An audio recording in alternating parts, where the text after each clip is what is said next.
You want to know something that nobody talks about? The richest man on the planet. The man who built rockets that land themselves.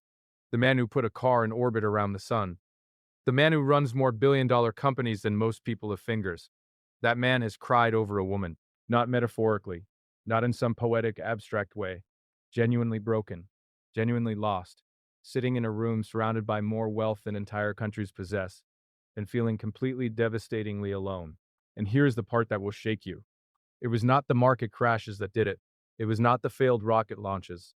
It was not the government investigations or the public mockery were the times the world turned against everything I built. It was her. It has always been her. Some version of her. I am Elon Musk, and I am afraid of losing love. Not in the way people expect me to be afraid of things. I do not fear failure. I do not fear risk. I have stared into bankruptcy twice and smiled. I have launched rockets knowing they would explode and kept going anyway. Fear of loss in business. I have trained myself to dissolve that. That kind of fear is just data. You analyze it, you adapt, you move forward. But this kind of fear, the fear of watching someone you love walk away, the fear of realizing that for all your power, for all your intelligence, for all your resources, you could not hold on to the one thing that actually mattered. That fear does not dissolve. That fear follows you into the silence, into the rooms that no algorithm can optimize, into the nights when the phone goes quiet and the only sound is the hum of servers in a building you own, and the hollow echo of a bed that is somehow too large. That is the fear I carry. And today I am going to tell you exactly where it comes from, exactly what it has cost me, and exactly what it has taught me about the thing that money and intelligence and ambition cannot buy. Stay with me because what I am about to tell you is not the story you have heard before. Let me take you back not to the IPOs, not to the rockets, back to a house in Toria, South Africa in the early 1980s, back to a boy who was 8 years old and whose world had just cracked in half. My parents divorced when I was 8. There is nothing unusual about that sentence. Millions of children live through divorce. But what happened next? The decision I made at 8 years old, that decision shaped every romantic relationship I would ever have, every pattern, every wound, every fear. When my parents split, I had a choice. My mother, May, was building her career, working long hours, doing what she had to do to survive. My father, Errol, there is no gentle way to say this. My father was not a good man. I have called him evil in interviews. I have said he is capable of almost every evil thing you could think of. That is not hyperbole, that is memory. And yet, I chose to go live with him, not because I loved him more, not because he was kinder. I chose him because I could not stand the thought of him being alone. I was 8 years old, and I was already trying to manage another person's loneliness by surrendering my own comfort. That is not a small thing to understand about me. That pattern staying in painful situations because the thought of someone being abandoned feels worse than your own suffering. That pattern followed me into adulthood in ways I did not recognize for decades. What followed in that house was years of psychological warfare. My father would tell me I was stupid.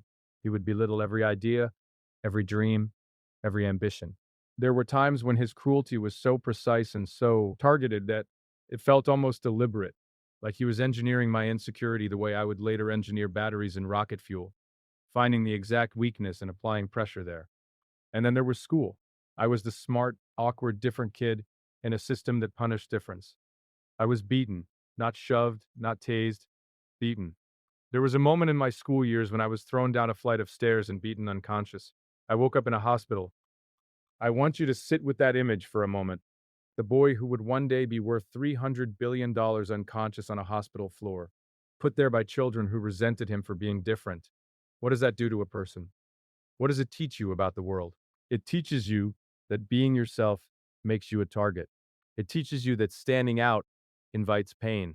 It teaches you that the only safe place, the only place where you are truly seen without being punished for it, is in the private, guarded space of genuine intimacy, of someone who chooses you not despite your strangeness, but because of it. That is what I have been searching for in every relationship I have ever had. That is the wound underneath the wealth. And it is why losing love does not feel like an inconvenience to me. It feels like returning to that hospital floor. Her name was Justine Wilson when I first saw her. She was at Queen's University in Ontario, a writer, someone who lived in language the way I lived in systems.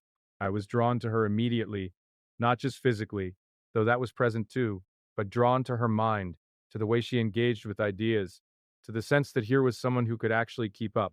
I pursued her with everything I had. That is the only way I know how to want things.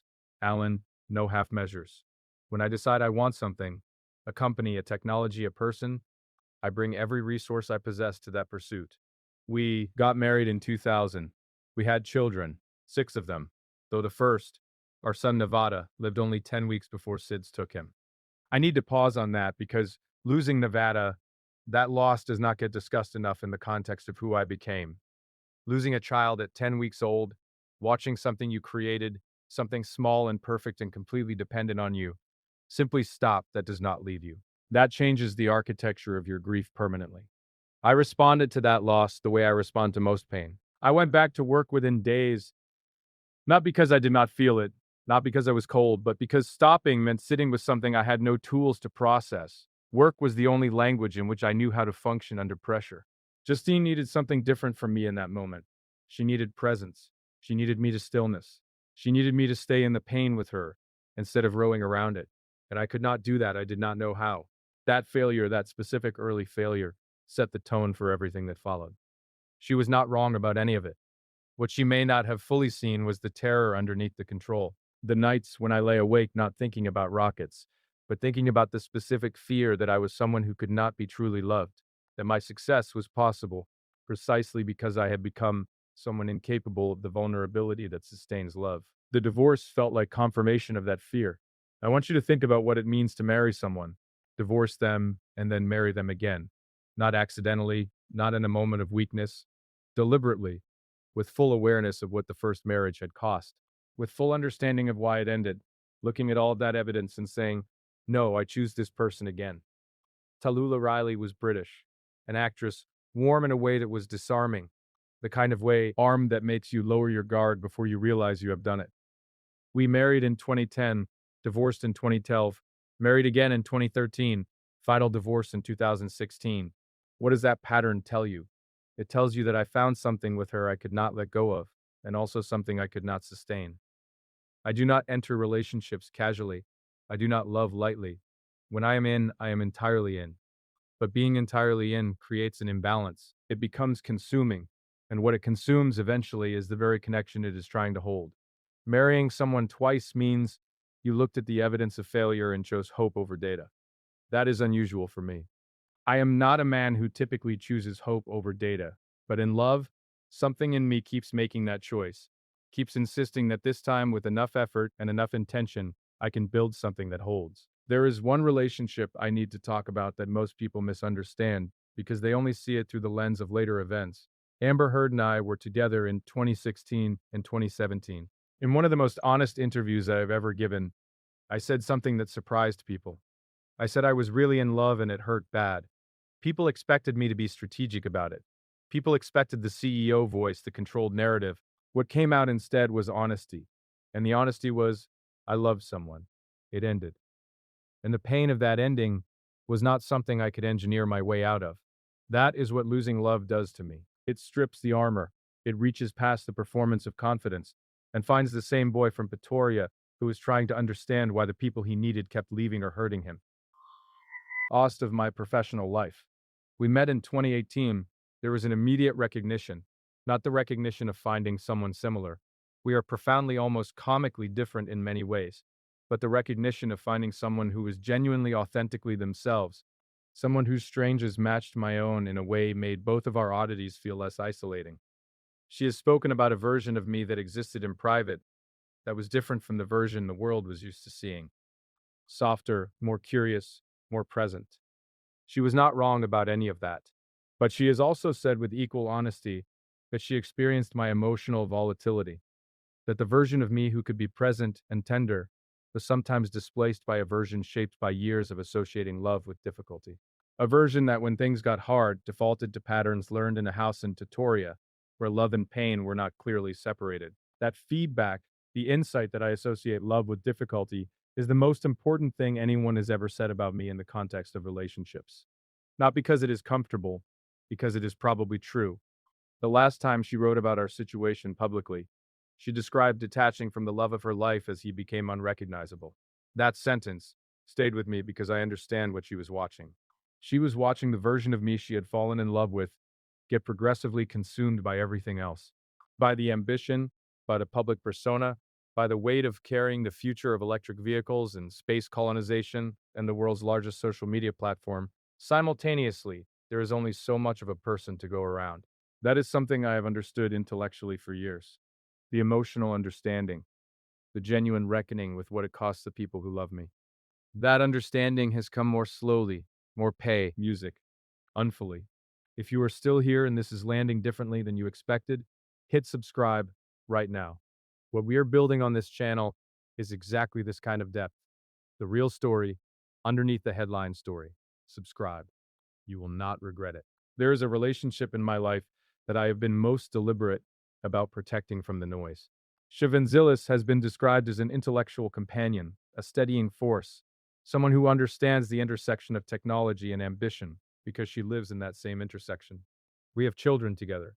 The decision to protect that relationship from public commentary, to not make it into content, to not invite the world's opinion, that decision is the result of everything I have learned about what happens when sacred things become visible. When something becomes public, it becomes consumable. It becomes something people react to instead of something you live through. I have finally learned that the strength of something is not proportional to how loudly you declare it. The strength of something is proportional to how carefully you protect it.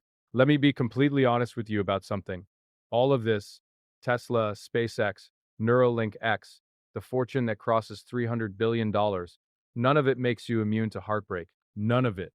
There is a specific kind of loneliness that belongs to extreme wealth that I do not think is properly understood. It is not the poverty of lacking resources, it is the poverty of not knowing what is real. Who is here because of you, and who is here because of what you represent? Who is seeing the actual person, and who is seeing the portfolio? I have given interviews where I admitted I cannot be happy without a long term companion, that I need to be in love to function at my best. That being alone feels painful in a way that is not just inconvenient but destabilizing. That admiss, scion shocked people coming from me. They expected me to be above it, to have engineered some workaround for the human need for connection. I have not. I cannot, and I have stopped pretending I can. What $300 billion actually gives you is the resources to distract yourself from that need more efficiently. It does not buy immunity, it buys delay. And delay is not the same as healing. There are things I have typed out and deleted before sending things that would reveal too much. Sentences about how deeply I have already attached my peace to someone's presence. About how the thought of building a life without them has started to feel structurally wrong, like a blueprint missing a load, bearing wall. I delete those sentences not because they are not true.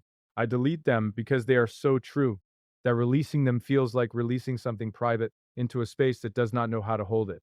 The internet turns vulnerability into content. What I feel in the real moments in the late night calls when my voice changes and my guard comes down.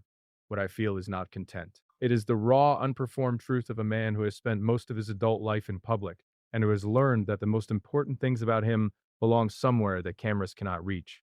Here is what years of loving and losing has actually taught me. The strongest love is not the loudest one. I have been in relationships that were performed publicly and collapsed privately. I have watched intimacy lose its power the moment it became visible to an audience.